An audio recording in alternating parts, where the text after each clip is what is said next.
भारत का संघर्ष गरीबी में आटा गीला जैसी स्थिति से जूझने जैसा है। हमारे सामने अधिकांश पश्चिमी देश विकसित देशों की श्रेणी में आते हैं। भारत विकसित नहीं है। आर्थिक हालात कागजों में कुछ भी हो, हम विकासशील ही हैं। कोरोना ने हमको व्यवहारिक दृष्टि से और भी पीछे धकेल दिया है। आने वाले समय में तो नंगा क्या नहाए क्या निचोड़े जैसे दिन काटने पड़ेंगे। देश को नए सिरे से खड़ा होना पड़ेगा। आज़ादी की जंग का जज्बा कुछ और ही था। स्वतंत्रता के नाम पर जो स्वच्छंदता का, भ्रष्टाचार का, अंग्रेजियत का और राजनीतिक अराजकता का वातावरण बना, उसने स्वतंत्र भारत के सपनों को चूर चूर कर दिया। सबसे पहली मार तो उस अखंडता को पड़ी जिसके नाम पर यह संघर्ष रंग लाया।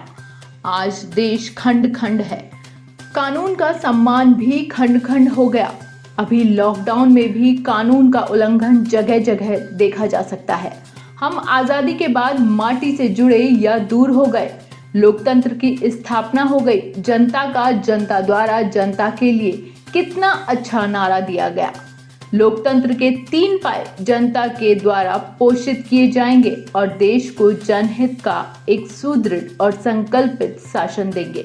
पिछले 70 वर्षों में किसी राजनीतिक दल ने सत्ता स्वार्थों से उठकर देश की अखंडता और जनता के लिए किए गए उद्घोष को प्राथमिकता नहीं दी। रहा सहा कोरोना खा गया।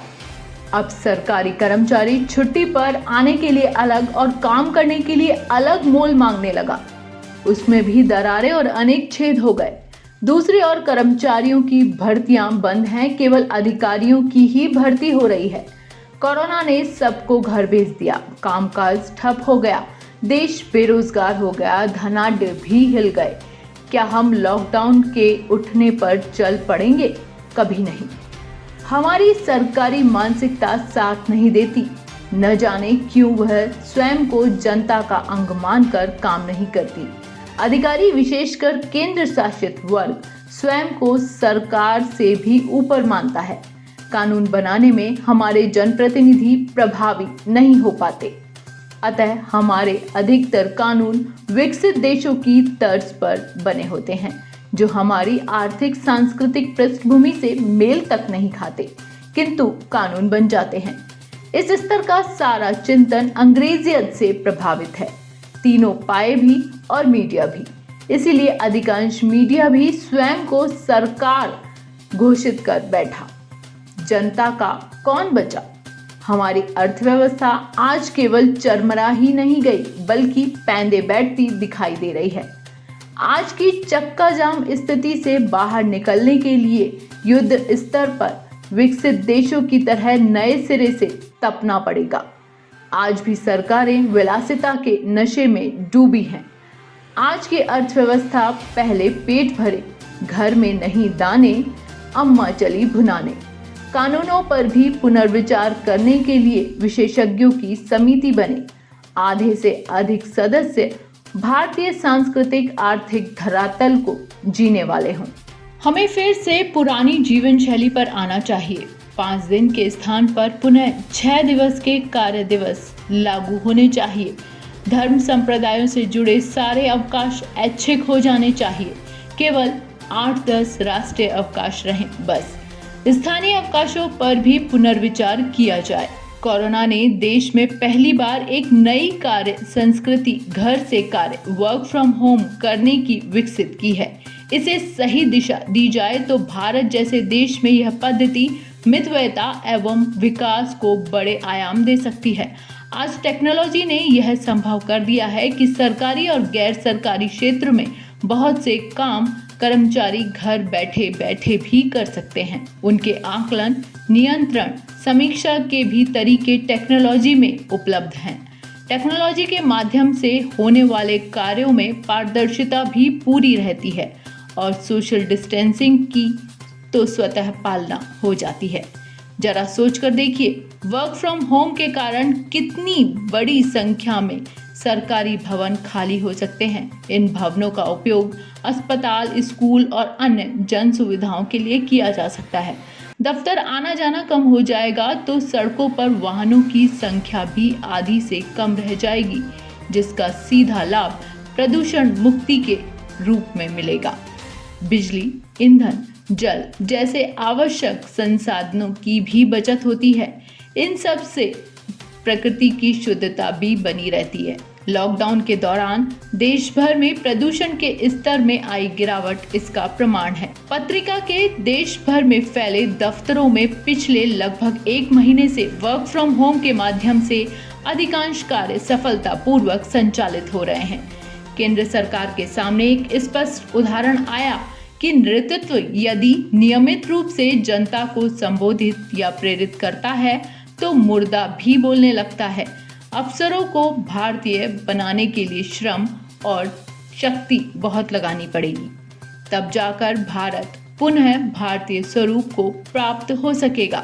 मोदी जी इस कोरोना को हरा सकते हैं। लॉकडाउन खुलने का अर्थ होगा नया चिंतन, नई जीवन शैली तथा नई जागरूकता। खुलने की शुरुआत ही भीड़ भरे वातावरण में होने वाली है। मजदूरी, खेती, परिवहन, बाजार आदि सभी भीड़ के स्थान हैं। शहरी और ग्रामीण भीड़ में भी अंतर होगा।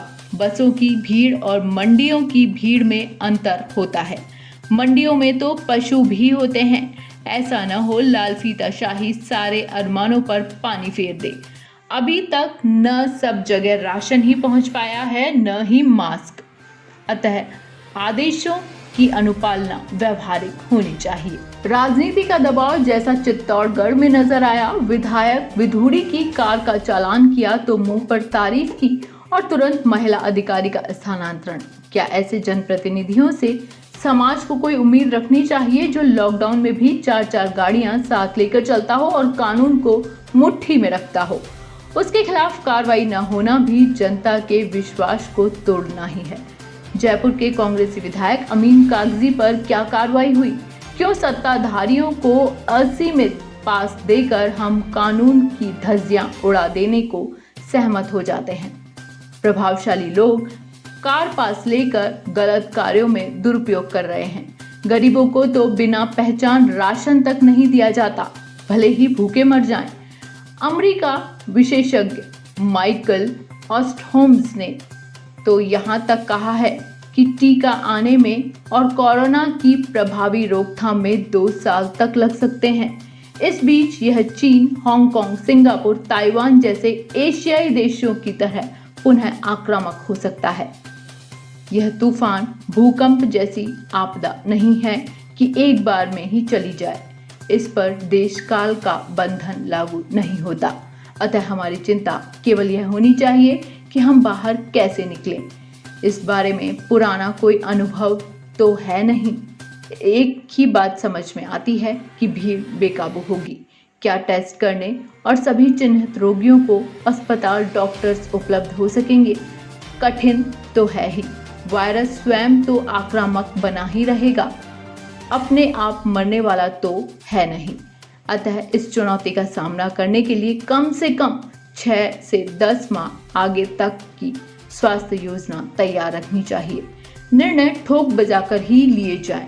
पूरे देश को तब तक एकजुट रहना अनिवार्य है जब तक आश्वस्त न हो जाए कि हाँ, अब कोरोना मर गया।